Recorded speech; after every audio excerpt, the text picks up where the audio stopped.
I'm just here walking my dogs again, and quite often on these walks I'll bump into people who are walking their dogs. And because I've been doing it for years, I tend to bump into the same people and the same dogs. And we very rarely stop and have any kind of reasonable chat, but we do usually acknowledge each other in passing. Usually in that typically British way where you make some kind of comment about the weather and then the other person will respond. It's not exactly a conversation, and I wouldn't necessarily want conversations. I quite enjoy these walks by myself. But and the kind of the status of those little exchanges I regard really as no more than little tentative tail wags that dogs give each other when they're passing. It's just a kind of acknowledgement that you're on the same page. You know, for dogs, it's like a signal that I don't know what it is. It's some kind of signal that they're of equal status or something. I don't know what that's about. And I think for humans, when we do that kind of thing, it's just a kind of acknowledgement that we're in this together, and we have nothing to gain by trying to argue with one another, perhaps. Just a little moment of agreement in passing. And that's great, you know, and as I said, because I live in England, those exchanges are almost invariably about the weather. And so one person will make a bid for a description of the weather, and it would be very bad form indeed for the other person to disagree with that. So one person will say, oh, it's nice today, isn't it? If you or I was to say, no, actually it's not, it's really horrible, that would be very, very bad form. No, the right thing to say is, yeah, better than yesterday, or yeah, things are looking up, or, you know, some kind of stereotype response like that. Anyhow, I'm not really talking about the weather. What I wanted to talk about was, I just passed a woman that I see occasionally who's got this little Jack Russell, and she said, cold this morning, isn't it? She said, cold this morning. And it is quite cold this morning. So I said, yeah, it's really brisk.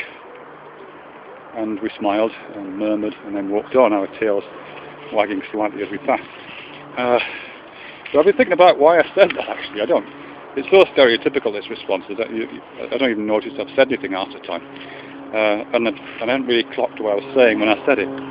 But now I think on, why did I say it's brisk? I mean, obviously she was happy with that reply, and it didn't feel odd as it came out of my mouth.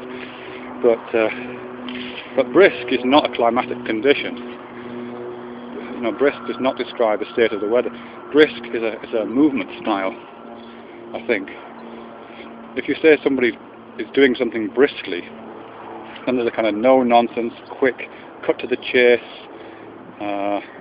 efficiency about it. There's a haste about it, but it's not a careless, sloppy haste. It's a practiced, strategic, highly functional haste. You can walk briskly, and if I'm in a hurry I walk briskly. And it has a very complex, I think, set of choreographic and compositional elements to it. When I say the word brisk and think about walking, I can kind of imagine what that means. There's a particular set to the shoulders. The arms are doing very specific. They're not doing this pendulum thing that you do when you just what my wife calls lolligagging. Your arms are under full muscular control. Your head's probably set at a certain angle, so your neck's not bobbing around like those dogs that sit in the back shelf of cars. When you're walking briskly, your legs are kind of aiming themselves at the ground. They're not just kind of flailing out in front of you, not kind of falling into the next step.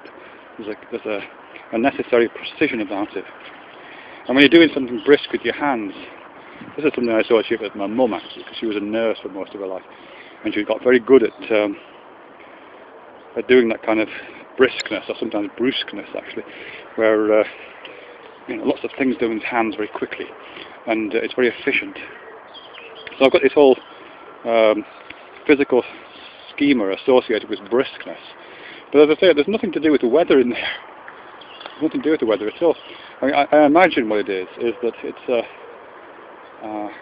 it's a kind of somatic response to the weather.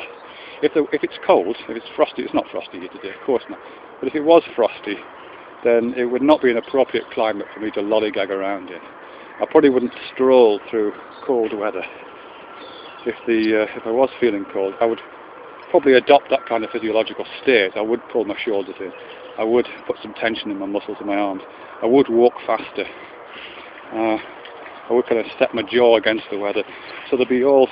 So I think the choreographic structure of my movement would be, in cold weather, would be appropriate to briskness. Could be described as brisk, which is fine. So I think when I'm saying that the weather's brisk, that's what I'm doing. I'm not pointing at the weather. I'm pointing at some kind of appropriate somatic schema which fits with briskness, which fits with cold weather.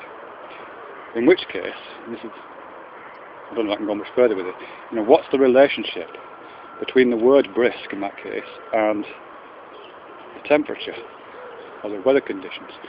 It's not exactly a metaphor. Metaphors usually have some kind of structural relationship between the source and the target of the metaphor, or some kind of parallel in terms of kinesthetic response from the target to the source. But I can't think what the relationship might be between the description of a bodily state being used to describe weather conditions. There's probably a special name for this. I'll see if I can find out. And actually, it's not even that brisk today. It's fine. It's autumnal, I would say. Autumnal. There's a whole lot of this Himalayan balsam growing down here by the spring, which is really nice. What I like about Himalayan balsam is this time of the year it's just coming into bud. Whee! And you could touch the buds even lightly. They explode. See if I can get this on camera. Of course, that one doesn't explode. Let's see if I can find a more ripe one.